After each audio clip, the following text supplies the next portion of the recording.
Bom dia, a paz do Senhor Jesus. Te convido a tomar sua Bíblia, por favor, no livro de Atos dos Apóstolos, no capítulo 8. E nós vamos ler do 1 ao 13. Atos 8, do 1 ao 13. Diz assim a palavra de Deus. Naquele dia, levantou-se grande perseguição contra a igreja em Jerusalém. E todos, exceto os apóstolos, foram dispersos pelas regiões da Judeia e Samaria. Alguns homens piedosos sepultaram Estevão e fizeram grande pranto sobre ele. Saulo, porém, assolava a igreja, entrando pelas casas e arrastando homens e mulheres, encerrava-os no cárcere. Entre mentes, os que foram dispersos iam por toda parte pregando a palavra. Filipe, descendo a cidade de Samaria, anunciava-lhes a Cristo. As multidões atendiam unânimes as coisas que Filipe dizia, ouvindo-as e vendo os sinais que ele operava. Pois os espíritos imundos de muitos possessos saíam gritando em alta voz, e muitos paralíticos e coxos foram curados. E houve grande alegria naquela cidade. Ora, havia certo homem chamado Simão, que ali praticava a mágica, iludindo o povo de Samaria, insinuando ser ele grande vulto, ao qual todos davam ouvidos, do menor ao maior, dizendo: este homem é o poder de Deus, chamado o grande poder. Aderiam a ele, porque havia muito os iludira com mágicas. Quando, porém, deram crédito a Filipe, que os evangelizava a respeito do reino de Deus e do nome de Jesus Cristo, iam sendo batizados, assim homens como mulheres. O próprio Simão abraçou a fé e, tendo sido batizado, acompanhava Filipe de perto, observando extasiado os sinais e grandes milagres praticados. Amém. Querido Deus, querido Pai, graças por Tua palavra. Pedimos agora a iluminação do Teu Espírito Santo ao nosso coração. Queremos compreendê-la, não apenas compreendê-la, mas colocá-la em prática no nosso dia a dia. Fala, Deus, com cada um, segundo a necessidade de cada coração, Pai. Nós renderemos a Ti, somente a Ti, toda a honra, toda a glória, todo o poder, todo o louvor, em nome de Jesus. Amém. Amém. Samaria é uma província, um distrito, uma região no interior de Israel. Fica no alto de um monte, entre a Judeia e a Galileia. Hoje, a região da Samaria está em terras palestinas, cuja capital também é chamada cidade de Samaria. E o Senhor Jesus faz uma visita rápida a Samaria, aquela região. Ele ficou apenas 2 dias por ali, pregando a palavra, lançando a semente. O Senhor Jesus tinha pressa em fazer a obra, em pregar o Evangelho. Ele tinha apenas 3 anos e meio para evangelizar. Seu ministério durou apenas 3 anos e meio. E ele tinha muitas coisas a fazer, muitos negócios a resolver. Ele tinha uma traição a enfrentar de seu amigo Pedro, que o negou, que o traiu por 3 vezes. dizendo que não o conhecia. Ele tinha uma Páscoa a celebrar com seus discípulos. Ele tinha um Judas que também o traiu e o vendeu por 30 moedas de prata. E o profeta Isaías apresenta o Senhor Jesus como um cordeiro mudo, um animal, como um animal que é levado ao matadouro e não abriu a sua boca. Ele mesmo se conduziu à cruz. Ele diz em João capítulo 10, verso 18, que ninguém tira a vida dele. Ele diz claramente: ninguém tira a minha vida, eu mesmo a dou espontaneamente. Eu tenho poder para dar a minha vida e tomá-la de volta. Então a morte do Senhor Jesus, ela foi predeterminada.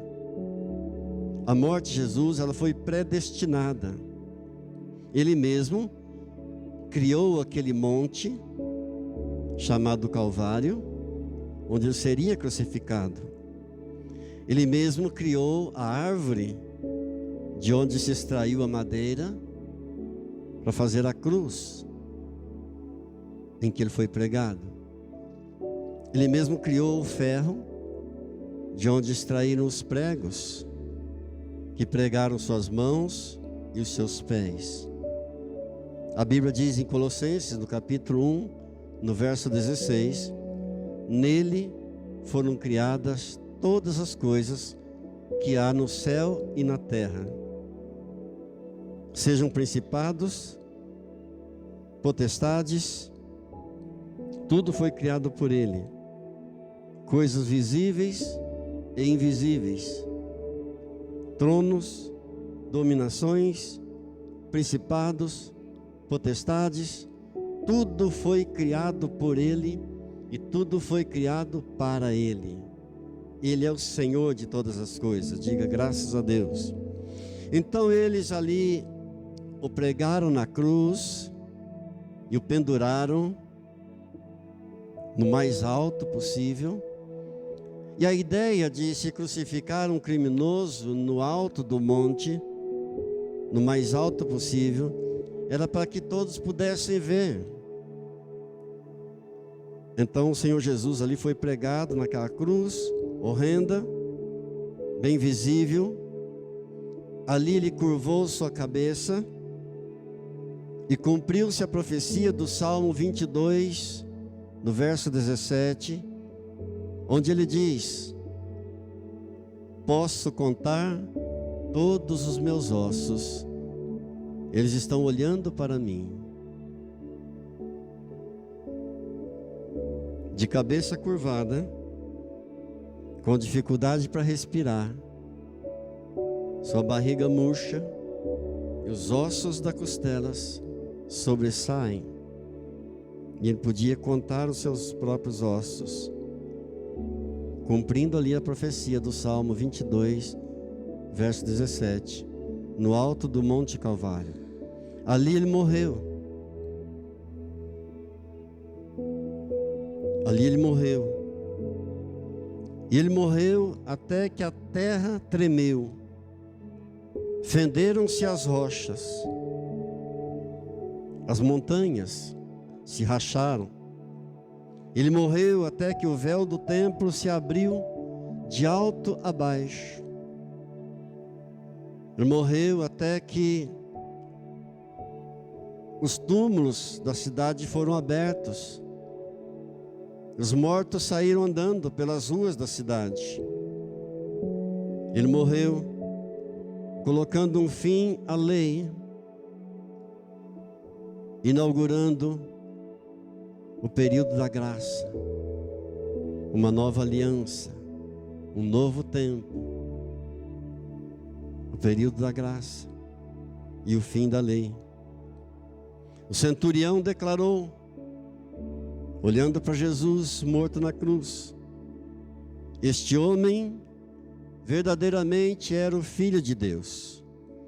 Ele morreu para salvar todos os perdidos desse mundo. Ele morreu para destruir as obras do diabo. Ele morreu para quebrar toda a maldição, toda a enfermidade. Os demônios perderam suas forças.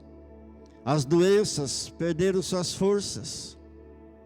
A Ele nós damos toda a glória. E daremos sempre toda a glória, toda a honra, todo louvor somente a Ele. Por 3 dias e 3 noites, o inferno celebrou a morte dele. Por 3 dias e 3 noites, Satanás festejou a morte de Jesus.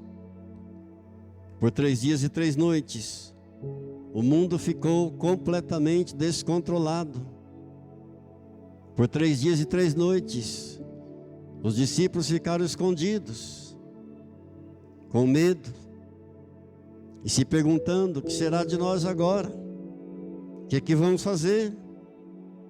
Eles que haviam se dedicado ao máximo de suas vidas para Jesus, agora estavam perdidos, desorientados, descontrolados. E agora, o que será da nossa vida? Pedro começou a amaldiçoar. Tomé começou a duvidar. Judas se suicidou. Mas no domingo de manhã, aleluia, no domingo pela manhã, bem cedo, ele saiu do túmulo. Ele se levantou do túmulo. A pedra que prendia o túmulo rolou. E ele saiu, levantou-se, cheio de toda a glória, cheio de todo o poder, e vive e reina para todo sempre. Diga glória a Deus, aleluia. Ele então bradou: morte, onde está a tua vitória? Morte, onde está o teu aguilhão? Sepultura, onde está a tua vitória? Onde está o teu poder? Temos um Deus todo-poderoso, não há o que temer. Temos um Pai poderoso, um Pai presente. Você não precisa ter medo de nada. O Pai está em casa. O Pai está nessa casa. Amém? Quantos de nós, quando pequenos, nossa mãe não fazia muita questão da nossa presença no quarto dela e do nosso pai. Mas quando o pai viajava, quando o pai se ausentava, nossa mãe chamava para estarmos com ela no quarto. Porque o pai traz segurança. E à noite a mãe dizia: filho, vê se as portas estão trancadas, verifique as janelas. Mas quando o pai estava, não havia nenhuma preocupação. O pai traz segurança e o pai está aqui. Amém. Não tenhas medo, o pai está presente. Nós temos um Deus todo-poderoso. Até os demônios creem e tremem. Está escrito em Tiago, capítulo 2, verso 19. Os próprios demônios creem e tremem. Ele liberta o viciado, ressuscita os mortos. E por 40 dias, ele provou que estava vivo. Por 40 dias, ele apareceu aos discípulos, a muitas pessoas, provando que estava vivo, com provas infalíveis. Portas e paredes não podiam prendê-lo. Ele atravessava portas, ele atravessava paredes, e chegou até a comer com os discípulos, por 40 dias, provando que estava vivo.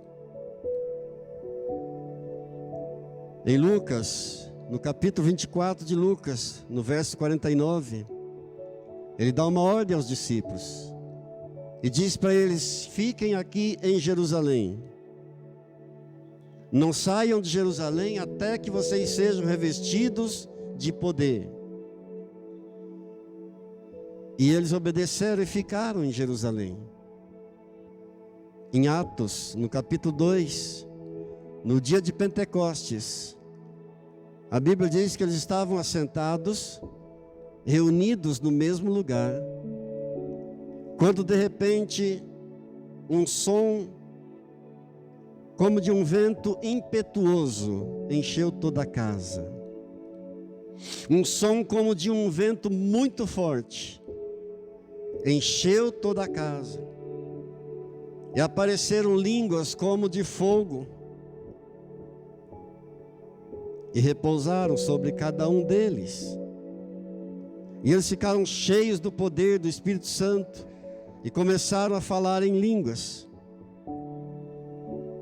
Todos foram cheios do Espírito Santo. Todos começaram a falar em outras línguas. Eu quero dizer para você nesta manhã que o mesmo Espírito Santo está aqui. Aleluia. Glórias a Deus. Jesus tinha prometido para eles, em Atos 1, verso 8: recebereis poder ao descer sobre vós o Espírito Santo, e sereis minhas testemunhas, tanto em Jerusalém, como em toda a Judéia, em Samaria, até os confins da terra. Vocês serão minhas testemunhas. Recebereis o poder e serão cheios do Espírito Santo. Isso se cumpriu. Ficaram tão cheios de poder que Pedro vai fazer o primeiro discurso, primeira pregação, descrito em Atos dos Apóstolos, no capítulo 2, no verso 37.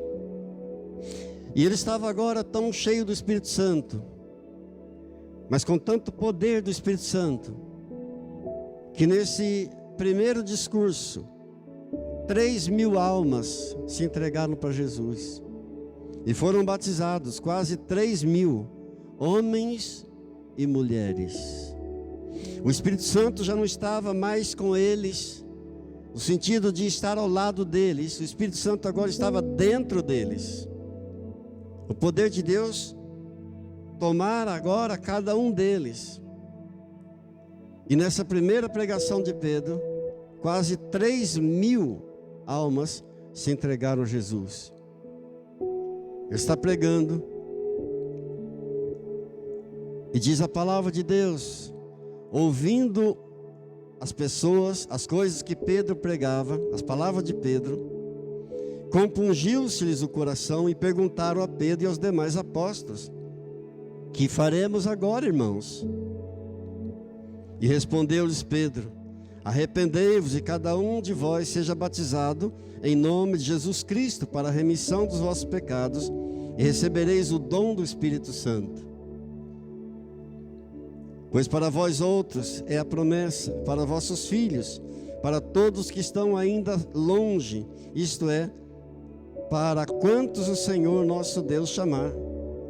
E com muitas outras palavras deu testemunho e exortava, dizendo: salvai-vos dessa geração perversa.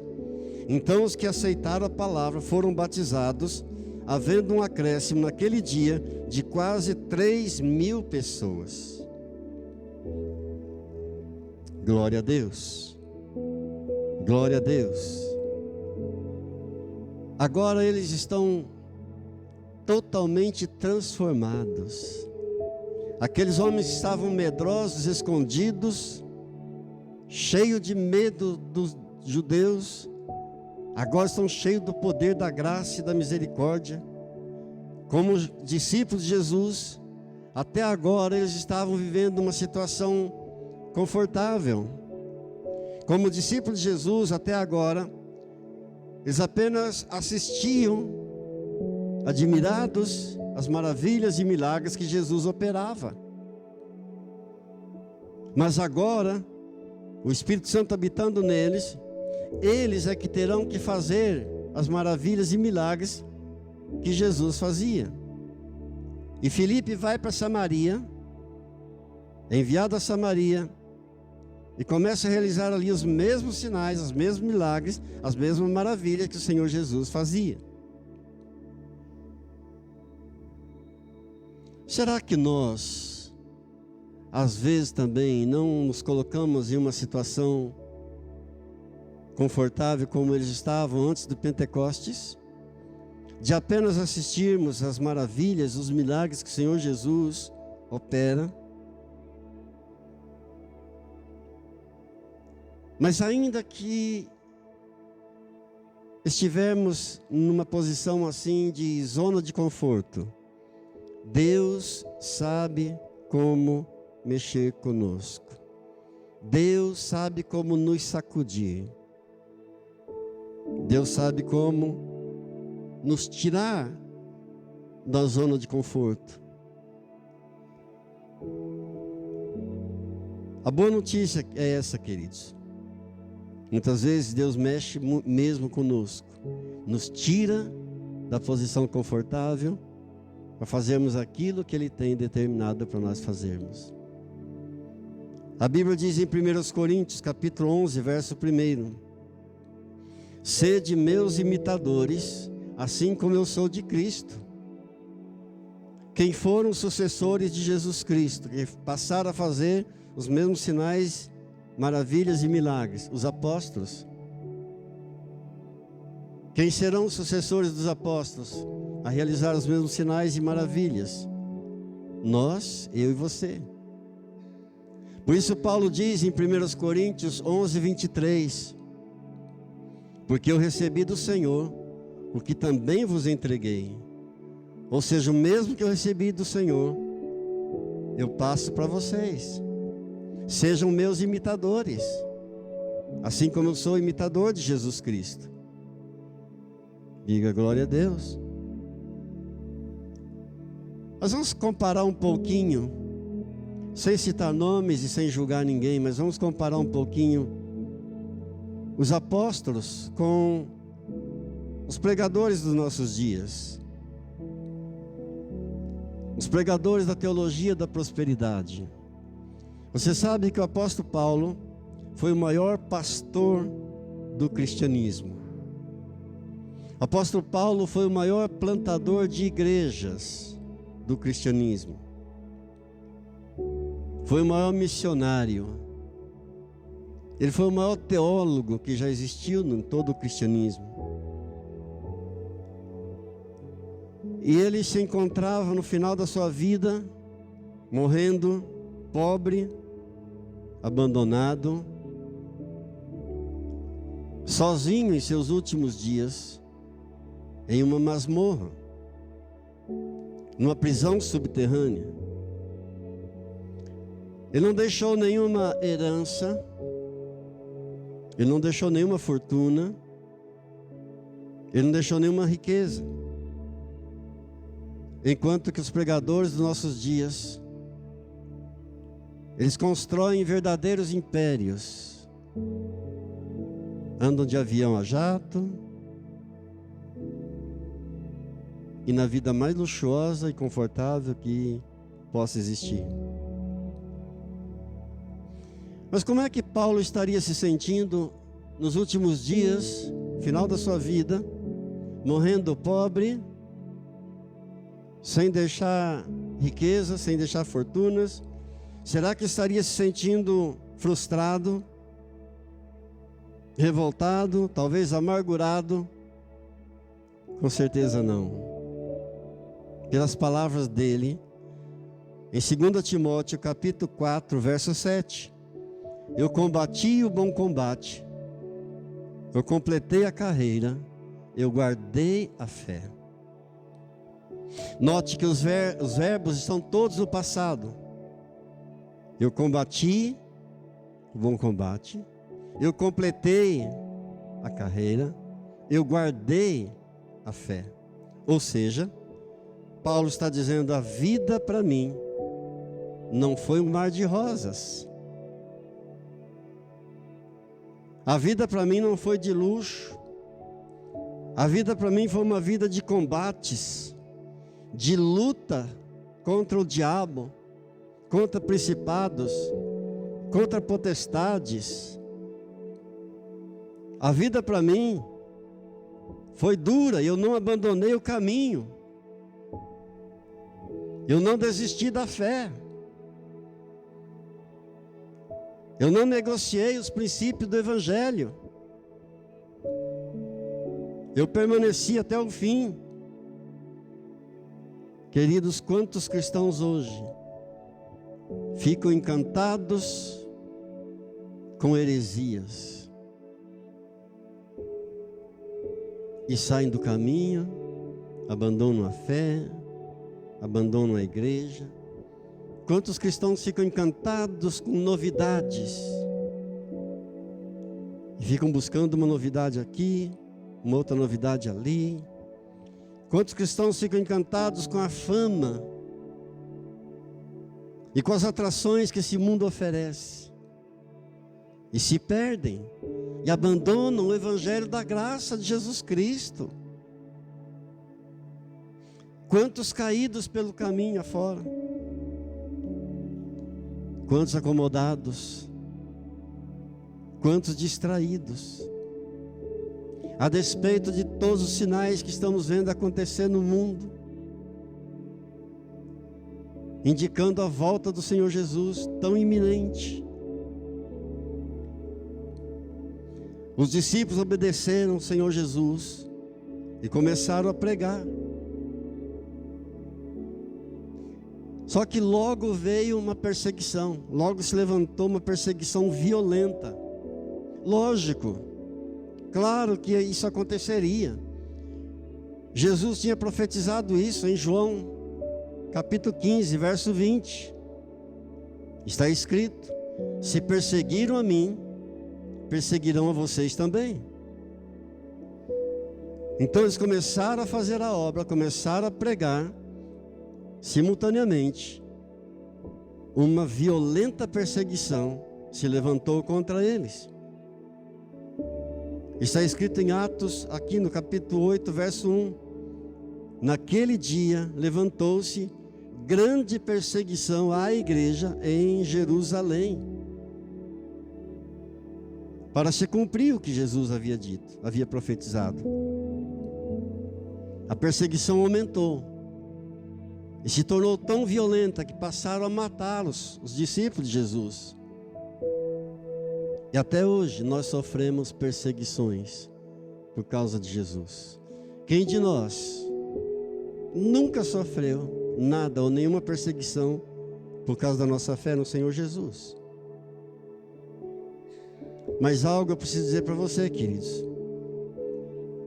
Nem sempre é o diabo. Deus usa também das perseguições para nos tirar da zona de conforto. Muitas vezes Deus usa de perseguições também para nos cutucar. Muitas vezes Deus usa das perseguições para nos fazer a orar, nos levar a orar mais, a buscar mais a presença do Senhor. Deus usa para nos humilhar. Deus usa para nos dar direção. Muitas vezes Deus usa o nosso problema para nos dar propósitos, para nos dar direção. Então não reclame do problema. Não reclame quando você estiver enfrentando um problema. Apenas fique atento, porque pode ser Deus usando aquele problema para te dar uma direção, para te dar um propósito, para te tirar da uma zona de conforto, para levar você a orar.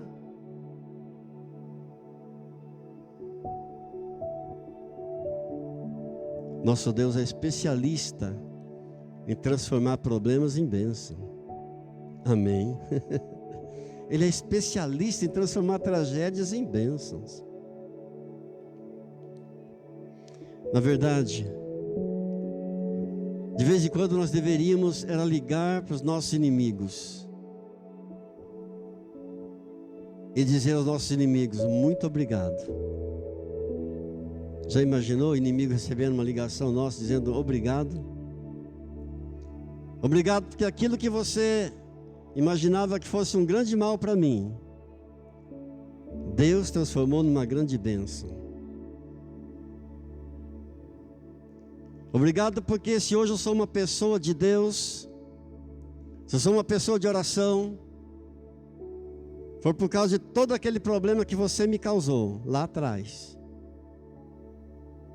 Então recebe aí a minha gratidão. Algum problema financeiro na tua vida? Algum problema familiar? Algum problema no teu casamento? Saiba que Deus está usando. Deus está usando para o teu próprio bem. Diga graças a Deus. Um pastor amigo meu, algum tempo atrás, foi diagnosticado com uma doença terrível. E o médico disse que ele tinha pouco tempo de vida. Já faz um bom tempo e os exames deram tudo negativo, ele não tem mais nada. Jesus cura, Jesus salva, Jesus liberta, Jesus transforma tragédias em bênção, Jesus destrói enfermidades. Diga graças a Deus. Agora, saiba também, queridos, grave bem que Deus está trabalhando na tua vida, Deus está trabalhando no teu destino, Deus está trabalhando na tua família, Deus está trabalhando na tua unção. Não esqueça disso. Saiba também que o inimigo sempre vai atacar aquela pessoa que Deus tem propósitos para ela. O inimigo sempre ataca aquela pessoa que Deus tem propósitos. Ele vai se levantar. E quanto maior o ataque, maior o propósito de Deus para a tua vida. Amém? Quanto maior a força do inimigo contra você, maior o propósito de Deus para a tua vida. Quando você vai varrer a casa, tirar um cisquinho da casa, você não usa uma pá de pedreiro, uma pá de aço. Você troca de ferramenta, você usa uma vassourinha de pelo. Mas quando você tem que remover um monte de areia, você não vai usar uma vassoura de pelo. Você tem que trocar a ferramenta. Então, quando você tem propósito de Deus na tua vida, quanto maior o propósito de Deus para você, mais o inimigo vai se levantar com fúria, com força. Vai usar uma ferramenta maior, mais pesada contra você. Diga, Deus é maior. Amém. O inimigo não estaria lutando contra você da maneira que está, se Deus não tivesse propósito para a tua vida. Com certeza. Ele não estaria lutando. É uma luta, queridos, entre o bem e o mal. É uma luta entre o santo e o profano. É uma luta entre o certo e o errado. Então, entre na luta. Arregace as mangas da camisa e entre na batalha. Com fé. Deus está com você. Você é mais que vencedor. E eu profetizo Ageu capítulo 2, verso 9 sobre a tua vida. A glória da segunda casa será maior do que a primeira. Amém? A glória da última casa será maior do que a glória da primeira casa. Diga, recebo, Pai, em nome de Jesus. Glória a Deus. Glória a Deus. É ali naquele lugar que Deus vai te dar a vitória. É no meio da luta, no meio do fogo, que você vai ver a bênção de Deus. E ali Ele vai te dar a paz. A glória da última casa será maior do que a primeira. E neste lugar eu te darei a paz, diz o Senhor dos Exércitos. Graças a Deus por isso. Desde o nosso primeiro dia com Jesus, nós entramos numa guerra. Desde o teu primeiro dia de caminhada com Jesus, você entrou nessa batalha. E é bom lembrar isso. Nós estamos no meio de uma guerra. E é uma guerra sem tréguas. E Satanás tem um reino. Devo lembrar você que Jesus diz que Satanás tem um reino. É um regimento. Jesus diz em Mateus capítulo 12, verso 26. Se Satanás expele Satanás, dividido está contra si mesmo. Como, pois, subsistirá o seu reino? É Jesus que está dizendo que ele tem um reino. E o reino dele é organizado. É organizado por legiões. Nós aprendemos isso com as legiões. Lembra do gadareno? Em Marcos, capítulo 5, verso 8. Jesus expulsa um demônio, dizendo: espírito imundo, sai desse homem.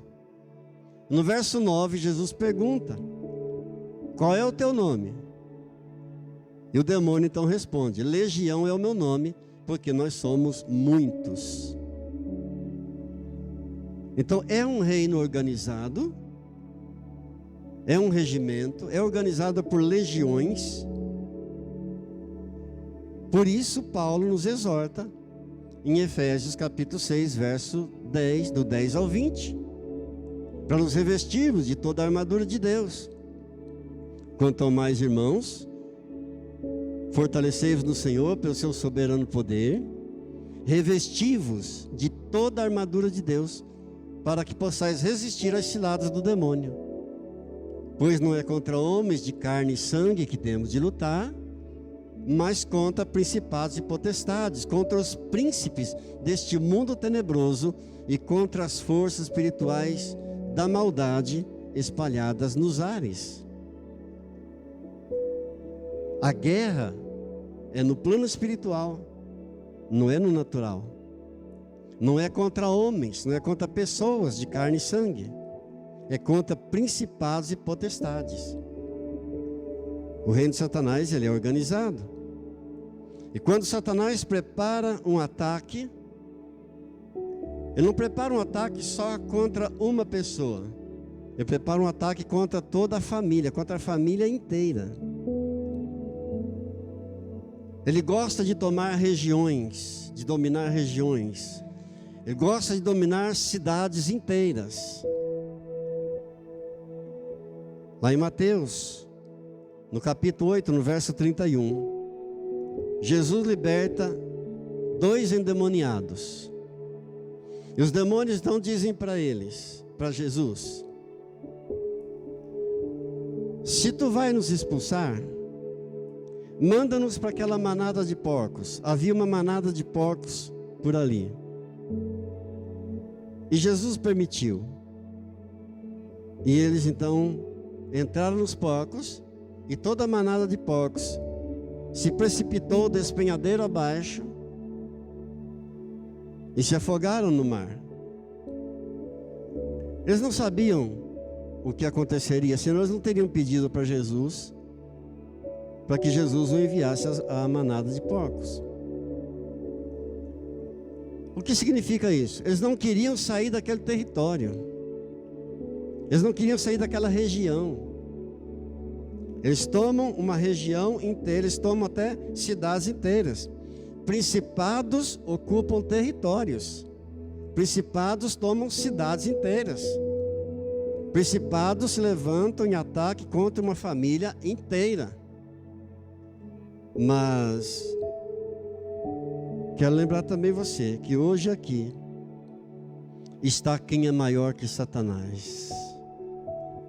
Hoje aqui está presente quem é maior que principados, que potestades, que demônios, e Ele quer nos libertar. Ele vai quebrar toda a maldição sobre a tua vida, sobre a tua família, sobre a tua casa, em nome de Jesus. Ele vai desfazer toda a enfermidade. E eu quero que você adore a Ele, mas não adore a Ele apenas por você, somente por você. Adore a Ele por tua família também. E toda a tua família vai receber a bênção. Teus filhos serão alcançados. Tua esposa, teu marido serão alcançados. Em nome de Jesus. Adore a Ele por toda a tua casa, por toda a tua família. E toda a tua casa, toda a tua família receberá a bênção do Deus Todo-Poderoso. Amém? Seus filhos são herança do Senhor. A Bíblia diz em Josué, capítulo 1, verso 3, onde colocar a planta dos seus pés e onde puser as suas mãos, ali prosperará. Amém. Então nós vamos orar, tomando posse das bênçãos do Senhor, quebrando toda a maldição e todo o mal, em nome de Jesus. Amém? Vamos colocar de pé, por favor. Eu vou fazer uma oração e te convido a fazer essa oração junto comigo.